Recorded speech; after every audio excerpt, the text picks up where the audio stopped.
pessoal. Então, dando sequência à nossa disciplina da TEL 111, né? A gente vai falar um pouquinho da parte de acústica. E agora, em relação à questão da percepção sonora e depois sobre os efeitos do ruído no homem. Então, iniciar aqui a apresentação de tela.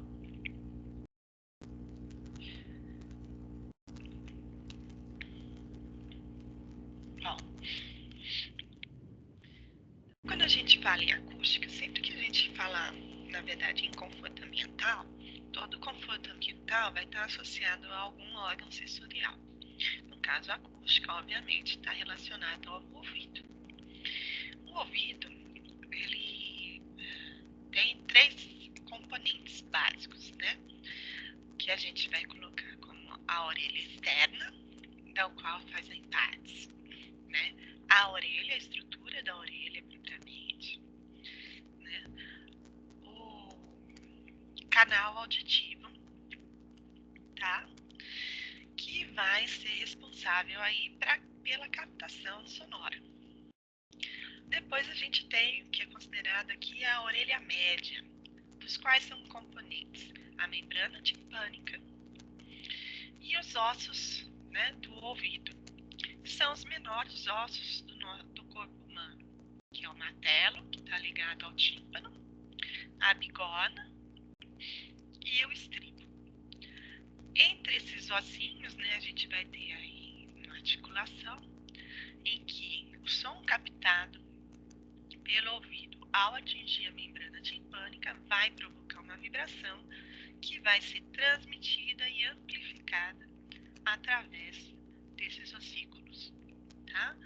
Então, no caso do ouvido externo, a gente tem a transmissão do som de forma aérea, eu capto, e essas voltas da nossa orelha, elas são para beneficiar essa captação. Eu tenho, então, uma transmissão aérea do som, ele atinge aqui a minha membrana timpânica, que então está aqui na parte do meu ouvido médio, né? Na membrana timpânica, ele vai provocar uma variação, uma vibração, e vai ser transmitido por condução através dos ossículos, até sensibilizar aqui o nosso ouvido interno, nossa orelha interna. Nessa orelha interna, a gente tem o que é chamado, né, ponto aqui de onde a gente recebe, né, essa vibração aqui. E eu vou ter duas estruturas independentes, tá? A parte da cóclea, que é onde eu tenho a identificação das minhas frequências, que elas vão sensibilizar as minhas células auditivas e criar, né, a tradução dessa vibração em impulso elétrico, que vai ser direcionado então ao meu nervo do ouvido, para a região do cérebro que interpreta esses estímulos.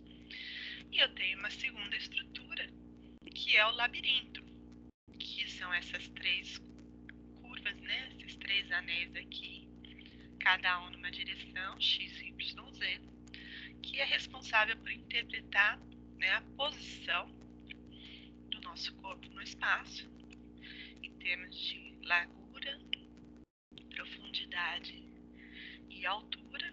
Então eu tenho as três dimensões x, y, z, e através da movimentação desse líquido nessas estruturas, eu vou ter a ideia aí da localização e equilíbrio.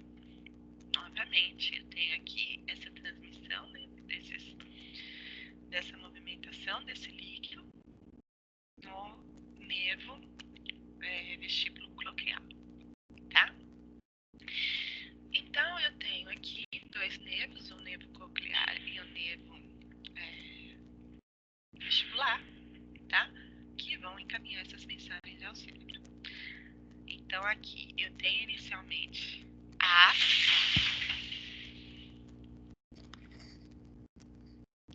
transmissão aérea. Aqui, embora esse canal aqui seja preenchido de ar, que ele tem ligação com a nasofaringe. A condução aqui é através dos ossículos, então é uma transmissão por condução. E dentro da cóclea e labirinto eu tenho um líquido. Então, essa vibração que é transmitida através do estímulo pela janela da cóclea, tá? Eu vou ter aí esse encaminhamento das vibrações percorrendo um fluido, ok? Então, nosso ouvido, ele é sensível a alguns limites. Uma coisa é a faixa de frequência, que vai variar então do som mais grave que nós conseguimos ouvir em torno de 20 Hz ao som mais agudo de 20.000 Hz. A faixa de intensidade a que o nosso ouvido é sensível, 10 a menos 12 watts por metro quadrado ou 10 watts por metro quadrado. Se eu estiver falando em nível só de intensidade, de 0 a 120 decibéis. E as faixas de pressão, que vão corresponder ao limiar da audição, tá? É o mínimo valor de pressão sonora que o nosso ouvido é sensível, que ele consegue identificar e captar, ao limite máximo, que vai provocar dor e perda auditiva, que vai variar, então, de 2 vezes 10 a menos 5 newtons por metro quadrado a 20 newtons por metro quadrado. Se a gente considerar nível de pressão sonora, de 0 a 120 newtons por metro quadrado. Então, quais são as partes e as funções do ouvido? Então, o ouvido externo ele é composto pela orelha e canal auditivo, capta o som e envia pelo canal auditivo por transmissão aérea. O ouvido médio ele é constituído pelo tímpano, bigorna, martelo e estribo, sendo que o tímpano recebe essa vibração que foi conduzida pelo canal auditivo, transmite essa vibração aos ossículos, e o estribo para a membrana do ouvido interno, transmissão por condução.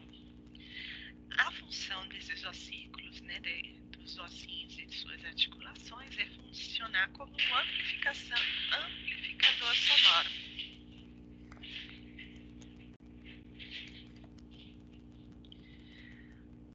Aumentando as vibrações recebidas pelo tímpano. Ao mesmo tempo, se houver um som de uma pressão sonora muito elevada, que possa provocar algum dano ao ouvido, esse sisteminha, né, martelo, bigorna, estribo, ele vai travar. Então, ele vai provocar uma proteção, né? A hora que ele trava, ele impede que uma vibração muito elevada seja transmitida à parte interna do ouvido e que isso possa gerar danos, tá? Assim que esse estímulo é eliminado, ele volta ao seu funcionamento normal. É lógico que isso dentro de limites aí e de tempo ao qual vou estar exposto a esse ruído. E o ouvido interno, que é composto da janela oval e cóclea, onde as vibrações aí movimentam através da janela oval, né, que eu recebo ali, é onde se coloca o estribo, faz o contato com a cóclea na janela oval.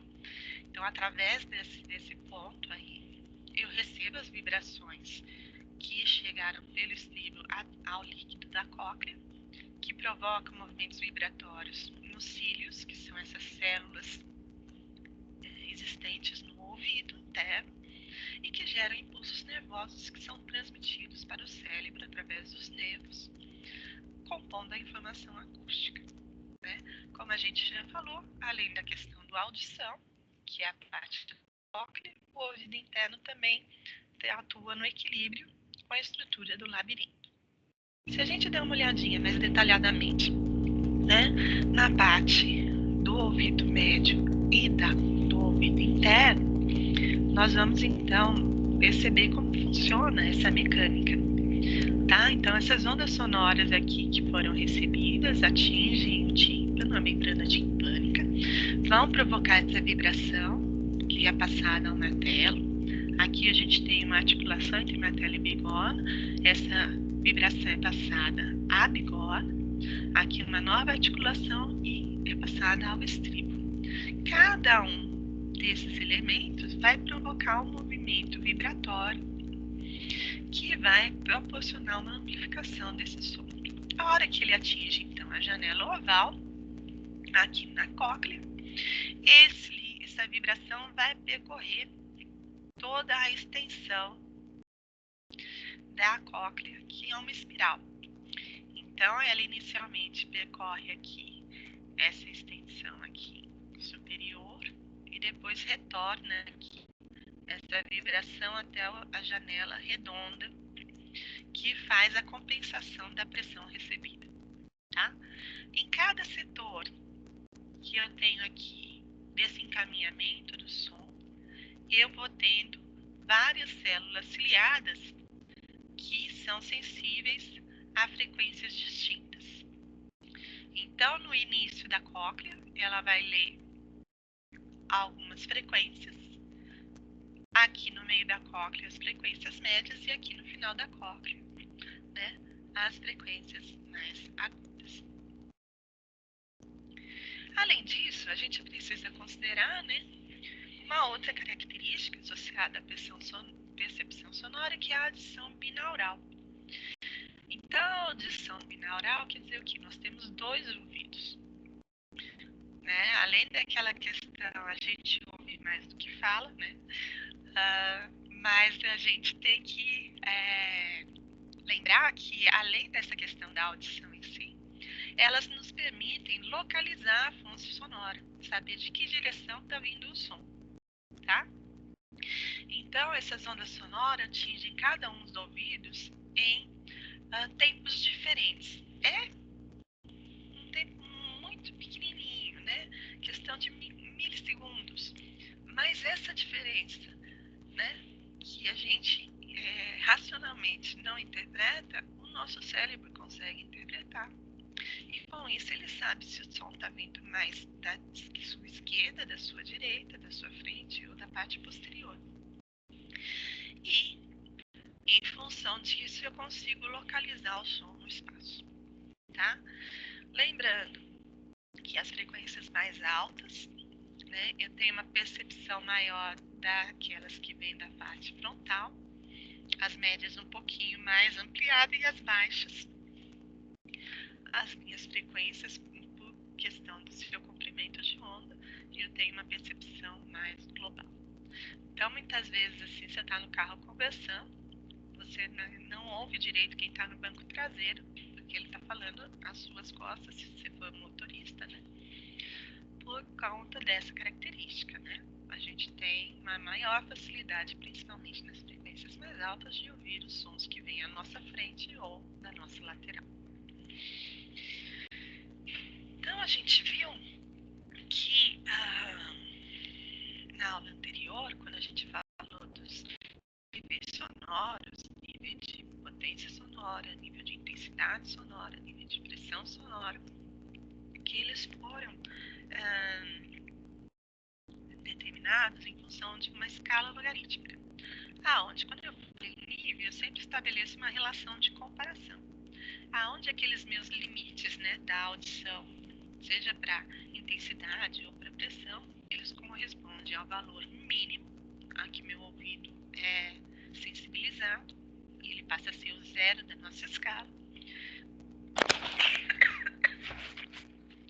ao limite máximo da audição, que é o limiar da dor, em que o nosso ouvido consegue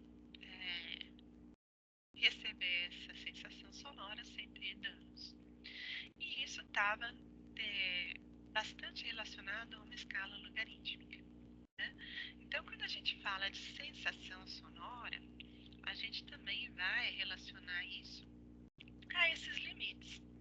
E esses limites, além da questão logarítmica, que o nosso ouvido vai ser sensível, né, a esses pacotes de energia, porque a gente tem uma amplitude muito grande, do mínimo até o valor máximo, né? Ele também têm características distintas em função da frequência sonora. Então, meu ouvido é menos sensível a frequências mais graves, em torno de 20 a 100 Hz, e ele é menos sensível também a frequências acima de 5.000 Hz, tá? Então, as frequências mais sensíveis a que eu estou exposta são exatamente as frequências que fazem parte da minha vivência cotidiana e estão relacionadas aqui ao espectro falado, ao espectro musical, tá? Então, quando a gente olha aqui dentro dos meus limites, né, da audição aqui embaixo e meu limiar da dor, compreendendo aí as minhas frequências aqui em X e os meus níveis de pressão sonora aqui em Y, ele vai mostrar pra gente que eu tenho maior sensibilidade na área da fala humana, tenho uma sensibilidade mais ampliada aqui para sons musicais, mas eu ouço também sons com frequências mais elevadas, né, com intensidade, níveis de pressão sonora mais elevados e níveis aqui, ó, de pressão sonora mais baixos, porém em menor volume, desculpa, porém mais agudos. Então, meu ouvido ele é mais sensível, né, a frequências mais agudas e médias e agudas do que a frequências graves. E isso é também uma certa proteção para o nosso ouvido, em função dos comprimentos de onda, tá? Então, o que foi colocado aqui? Esse aqui é um gráfico, que a gente vai trabalhar bastante com ele, de sensação sonora, tá? Ou curvas de curvas isofônicas, ou seja, curvas que representam a mesma sensação sonora. Então aqui eu tenho, né, em termos de pressão sonora, o meu limiar da audição, que é o meu menor valor audível, e para cada frequência, vocês vão ver assim, ó, por exemplo, lá em 30 Hz, eu vou precisar de no mínimo 60 decibéis para que o meu ouvido perceba essa sensação sonora, tá? Já na faixa aqui de 3.000 Hz, eu tô aqui com em torno de 0 decibéis e ele já sensibiliza o meu ouvido, ok? Da mesma forma, eu tenho aqui na faixa superior o meu limiar da audição. Acima disso, eu tenho perdas auditivas, eu tenho comprometimento de ouvido, etc. Depois a gente vai ver os efeitos do ruído no ser humano, tá? Mas a gente vai perceber então que sons mais agudos, eles nos valores mais elevados, essa sensação sonora que eu teria aqui no caso, por exemplo, 100 Hz, tá? Eu teria acima de 120 decibéis para provocar essa sensação. Na faixa de 3.000 Hz, eu precisaria de 108 decibéis mais ou menos para ter a mesma sensação de 100 Hz a quase 125 decibéis, tá? Então é uma sensibilidade muito maior nessa faixa de frequência. Agora, como todas as questões em acústicas, né, que a gente vai dando valores, a relação base está na frequência de 1.000 Hz, que é a nossa frequência de referência. Então, eu tenho aqui uma relação em Y de nível de pressão sonora dado em decibéis, em X de frequência dada em Hz, e as minhas curvas isofônicas, ou seja, curvas de mesma sensação sonora, dada aqui nas curvas aqui representadas. O gráfico é dessa forma porque ele é em decibéis, em escala logarítmica. E a minha frequência de referência, ou seja, eu comparo as demais sensações com a referência aqui em 1.000 Hz. Então, quando eu falo em uma sensação de 10 fols, curvas isofônicas, mesmo FON, mesma sensação sonora. Então, de 10 FONs equivale exatamente a 10 decibéis. 50 FONs em 1000 Hz equivale exatamente a 50 decibéis. 120 FONs em 1000 Hz equivale exatamente a 120 decibéis de nível de pressão sonora. Tá?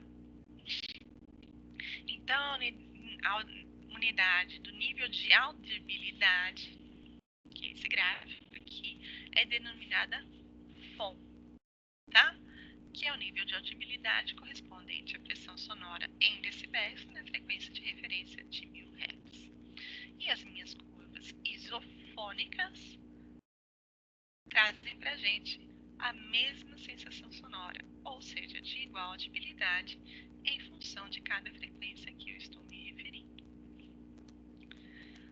Então, a gente tem sensações sonoras diferentes para cada frequência. A sensibilidade é em função do ouvido, é em função da frequência, tá? Então, a medida do nível de pressão sonora, ela é determinada para representar a sensibilidade do ouvido humano, tá? Que não tem a mesma sensibilidade em todas as frequências. É menos eficiente nas frequências baixas e muito elevadas e, mais eficiente nas frequências médias, que seriam aí a faixa da voz e da música. O nível sonoro resultante é classificado como ponderado A e a unidade é em dBA, tá? O que é esse nível sonoro? Então, vamos voltar aqui no gráfico um pouquinho, tá? É a sensação. Então, se aqui eu tenho uma escala em decibéis, quando eu falar para vocês da escala dBA, ele vai estar relacionado com a questão das curvas isofônicas, ou seja, a sensação sonora. E essa sensação sonora, ela é dada aqui em função dessas bandas de frequência que a gente viu aqui, né? Então, a gente vai ter variação de 20 a 20 mil Hz. Como essa escala é muito grande, de variação de 20 a 20 mil, a gente agrupa isso por banda, que são as bandas de frequências, tá? Então, se a gente dividir essa escala de frequências em agrupamentos, que vão ter sensações próximas ali, né, nas minhas curvas isofônicas, essas frequências são dadas dentro de uma banda, tá? A gente considera isso como bandas de largura proporcional. E a gente usa 3 tipos aí, basicamente, dentro da acústica, que é banda de oitava, que é a mais utilizada, principalmente na acústica arquitetônica. Bandas de terço de oitava, quando eu estou trabalhando e necessito de uma precisão maior, por exemplo, dentro da área de mecânica de vibrações, até bandas de 12 de oitavas. O que é isso? Banda de oitava, eu dividi aquela escala de 20 a 20 mil em 8 bandas. Terço de oitava, eu dividi em um número maior de bandas, ou seja, cada banda, cada oitava que eu dividi em 3 de novo, e assim por diante, tá? Então, a gente vai trabalhar basicamente com bandas de oitava. Em vermelhinho aqui são as nossas frequências centrais da banda de oitava, e em branquinho são terços de oitava. Então, se eu comparar aqui, pegar a escala, a frequência de 1000 Hz, ela é aquela frequência de referência, certo?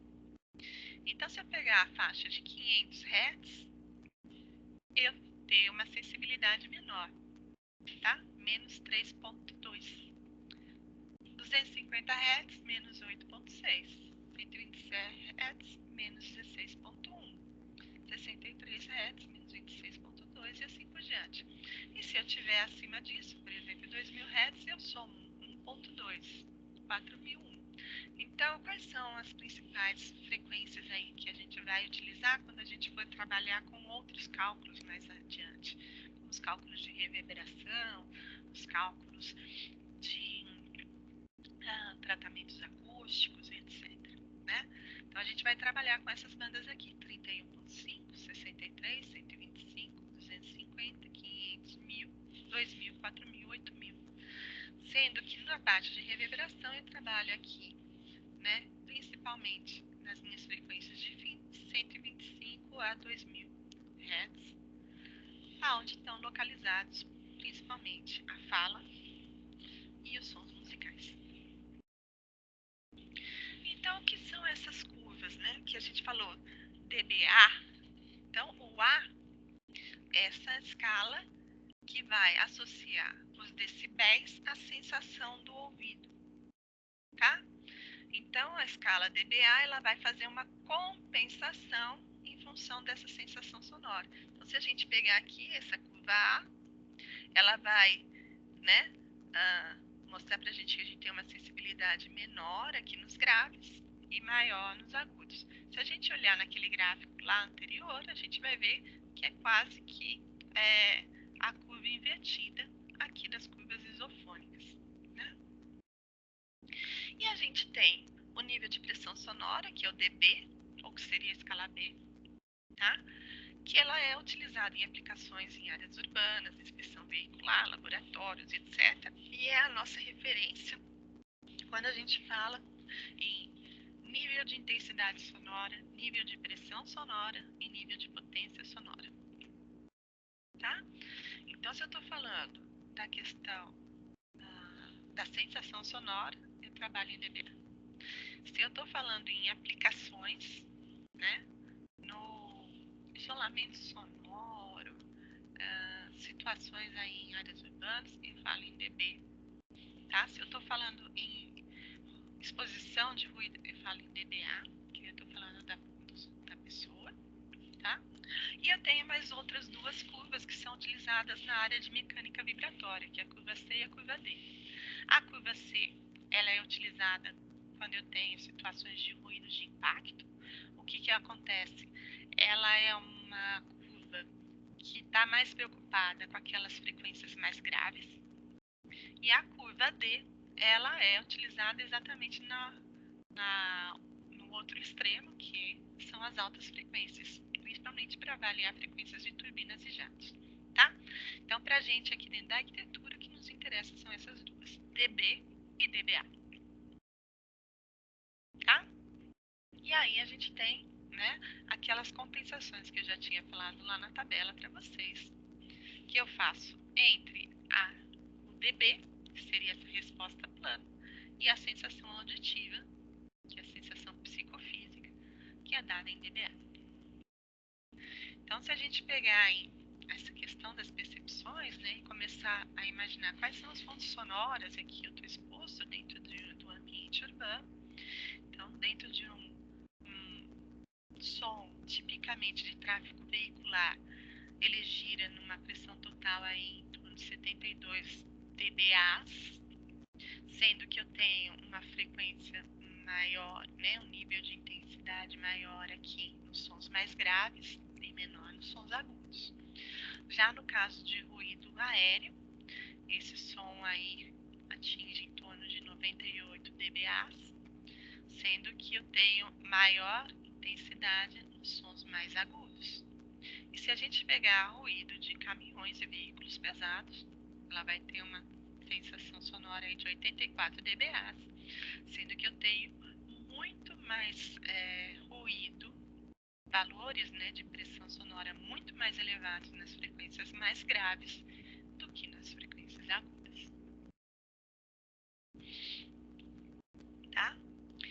Então, essa questão do dB e dBA vai fazer essa compensação, tá? O dBc aqui é só um exemplo, tá? E que está muito associado à questão de motores, parte mecânica mesmo. Então, seria legal, assim, vocês pensarem, né? E eu deixo para vocês alguns exercícios lá no Moodle, onde eu vou perguntar para vocês, em cada frequência, qual seria a sensação sonora que eu tenho em termos de curvas isofônicas. Então, uma pressão, quando eu falo que eu tenho uma sensação sonora de 50 Fons na frequência de 1000 Hz, qual seria essa sensação sonora se eu tivesse considerando, por exemplo, a frequência de 60 Hz? Então, estaria em torno de 60 decibéis, tá? Se eu pegar essa mesma referência aqui, 50 Fons em 1000 Hz, perguntar para vocês qual seria o nível de pressão sonora na frequência de 10.000 Hz, por exemplo, eu estaria aqui em torno de 56 decibéis, ok? Aqui é um exemplo, né, dos típicos sons que, em função das frequências aí de cada uma dessas fontes, tá? Então, pessoas cochichando aqui estaria em torno de 20 dBAs, ou seja, 20, a sensação sonora está em torno de 20 aí na frequência de referência. Ruídos de folhas tem essa característica de ser um ruído mais agudo e bem baixinho. Tic-tac de um relógio está aqui nas minhas frequências médias. Se eu pegar um motor, ele está aqui nas frequências graves, caminhões. Se eu pegar ruído de aeronave, ele já vai estar aqui em valores bastante elevados de níveis de pressão sonora e mais próximo das frequências mais agudas, né? Se eu pegar, por exemplo, o ruído de uma serra, ela vai estar funcionando cortando madeira naquele momento, ela vai estar aqui nas frequências mais elevadas, e assim por diante eu vou ter vários espectros e várias sensações em função dos meus níveis de pressão sonora. Então, né, a gente tem essa escalinha que vocês já foram apresentados na aula passada, em que ele vai trazendo para a gente essa relação entre os menores níveis de sensação sonora até os limiares, tá? E os típicos situações de níveis de pressão, tá? Já considerados com essa questão aí da escala dBA, tá? Ou seja, a curva de compensação em função da minha sensação sonora. Uma outra coisa que a gente tem que considerar é como é que o nosso ouvido percebe essas diferenças entre os sons, né? Então, uma diferença de 1 decibel, ele é perceptível em ambientes muito silenciosos, tá? Em geral, a gente tem aí uma percepção do ouvido em torno de 3 decibéis de diferença, tá? Acima disso, são sempre cada vez mais distintos do que pequenas diferenças, tá? Então, quando eu aumento aqui em 3 decibéis, é praticamente dobrar, né, o valor aqui de referência, tá? Se eu tenho uma diferença aí de 10 decibéis, eu vou ter aí uma sensação muito maior de audição. E quando eu tenho diferenças de até 80, eu tenho sons muito elevados em termos de nível de pressão sonora em relação a sons muito baixos de níveis de pressão sonora. E aí ocorre exatamente aquilo que a gente tinha comentado, o mascaramento do som com valores de pressão sonora menores em função da maior exposição aí de valores maiores de outros sons que